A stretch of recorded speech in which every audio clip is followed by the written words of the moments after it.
So please your grace, the prologue is addressed. Let him approach. If we offend, it is with our goodwill. That you should think we come not to offend, but with goodwill. To show our simple skill, that is the true beginning of our end. Consider that when we come, but in despite, we do not come as minding to contest you. Our true intent is all for your delight. We are not here that you should here repent you.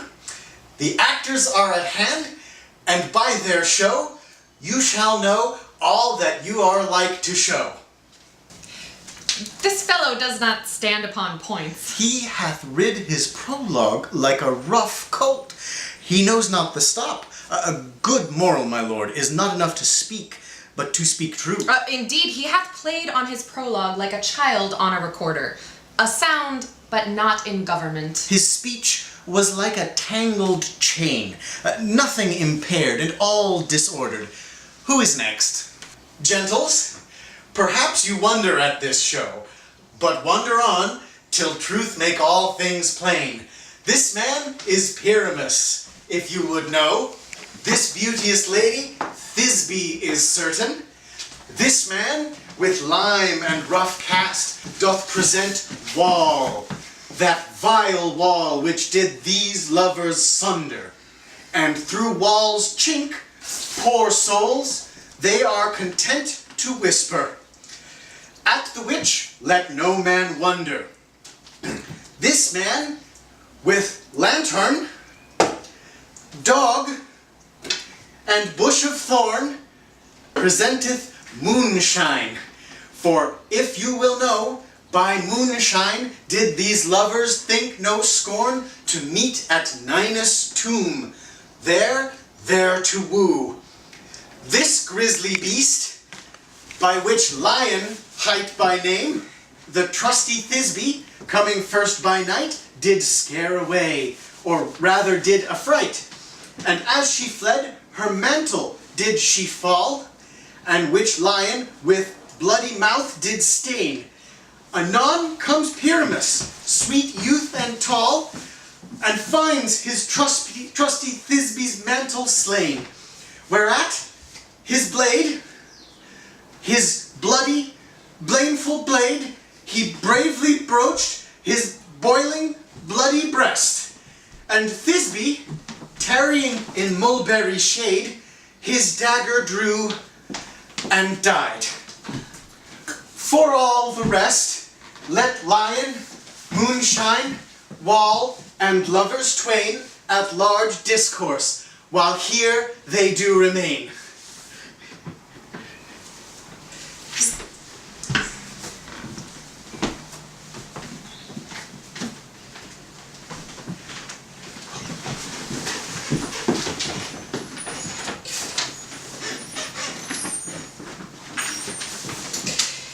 In this same interlude it doth befall that I, one Snout by name, present a wall, and such a wall as I would have you think, that had in it a crannied hole, or chink, through which the lovers, Pyramus and Thisby, did whisper often very secretly. This loam, this roughed cast, and this stone doth show that I am that same wall. The truth is so. And this, the cranny is right and sinister, through which the fearful lovers are to whisper. It is the wittiest partition I have ever heard discourse, my lord. Pyramus draws near the wall. Silence! Oh, grim-looked night! Oh, night with hue so black! Oh, night, which ever art when day is not! Oh, night, alack, alack, alack! I fear my Thisby's promise is forgot, and thou, O wall, O sweet, O lovely wall, that standst between her father's ground and mine, thou wall, O sweet and lovely wall, show me thy chink to blink through with mine eyne. Thanks, courteous wall. Jove shield thee well for this. But what see I? No Thisby do I see. O wicked wall, through whom I see no bliss, cursed be thy stones for thus deceiving me. The wall, methinks, being sensible, should curse again. No, in truth, sir, he should not. Deceiving me is Thisby's cue. She is to enter now, and I am to spy her through the wall. You shall see, it will fall pat as I told you. Yonder she comes.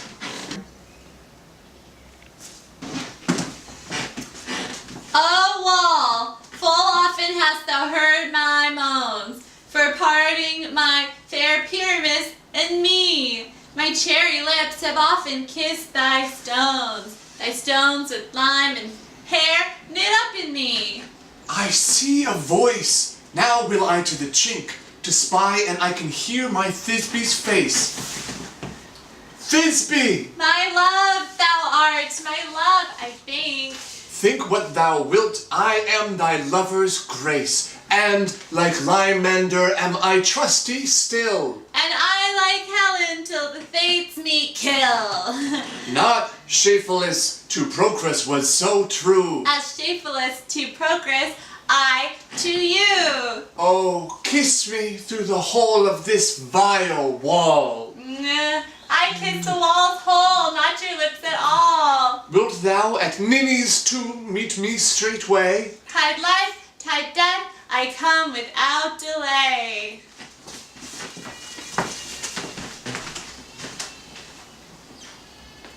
Thus have I, wall, my part discharged so, and being done, thus wall, away doth go.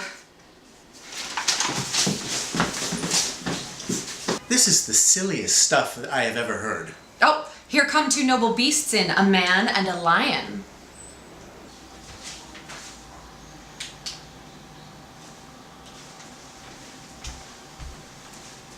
You ladies, you, whose gentle hearts do fear, the smallest monstrous mouse that creeps on floor, may now perchance both quake and tremble here. When lion rough in wildest rage doth roar, then know that I, once snug the joiner am, a lion fell, nor else no lion's dam. For if I should as lion come in strife, into this place 'twere pity on my life. A very gentle beast, of a good conscience. The very best at a beast that e'er I saw. This lanthorn doth the horn moon present? He should have worn the horns on his head. There is no crescent, and his horns are invisible within the circumference. This lanthorn doth the horn moon present? Myself, the man in the moon do seem to be. This is the greatest error of all the rest. The man should be put into the lanthorn. How is it else the man in the moon? He dares not come there but for the candle, for you see it is already in snuff. I am aweary of this moon. Would he would change. It appears by a small light of discretion that he is in the wane, but yet in courtesy and all reason we must stay the time. Proceed, moon. All that I have to say is to tell you that the lanthorn is the moon, I the man in the moon, this thorn bush, my thorn bush, and this dog, my dog. Why, all these should be in the lanthorn, for these are in the moon. But silence. And here comes Thisby. This is old Ninny's tomb. Where is my love? Rawr! Ah!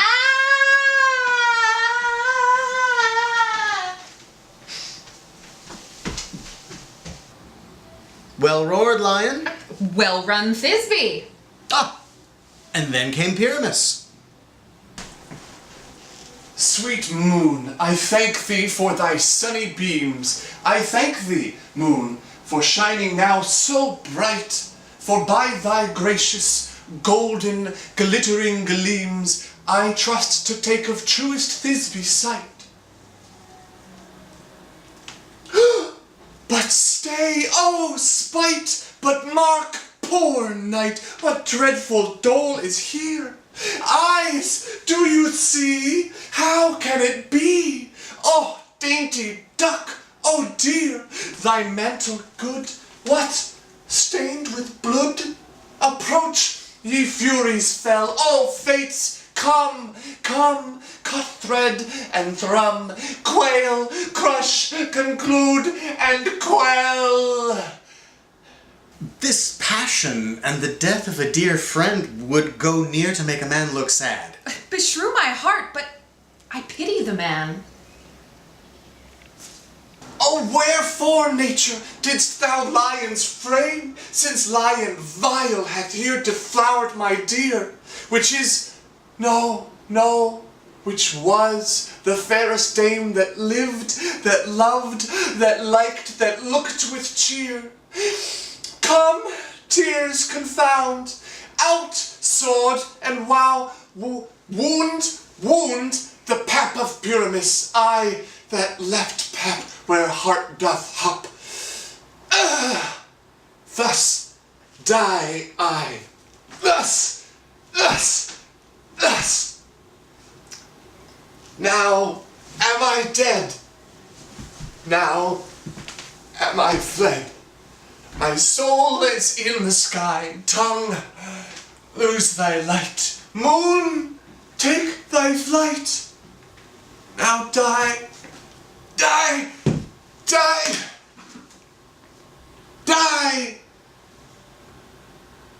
die. How chance Moonshine is gone before Thisby comes back and finds her lover? She will find him by starlight. Here she comes, and her passion ends the play. Asleep, my love? What? Dead, my dove?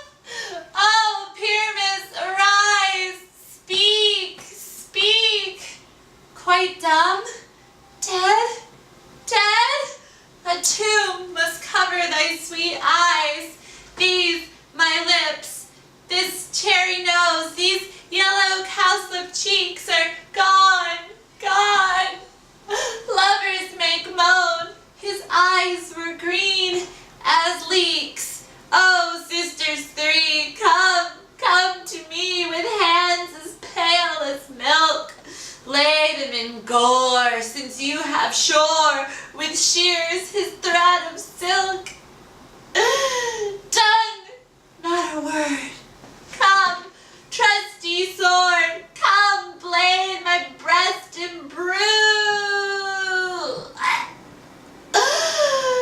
And farewell, friends, thus Thisby ends. Adieu, adieu, adieu.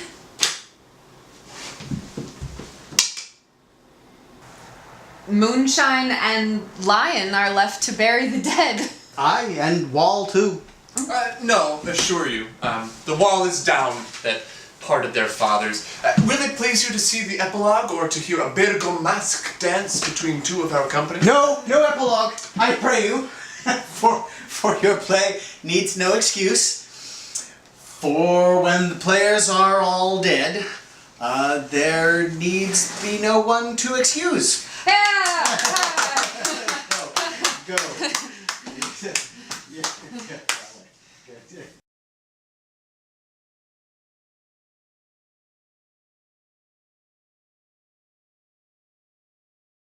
And now a Bergomasque dance.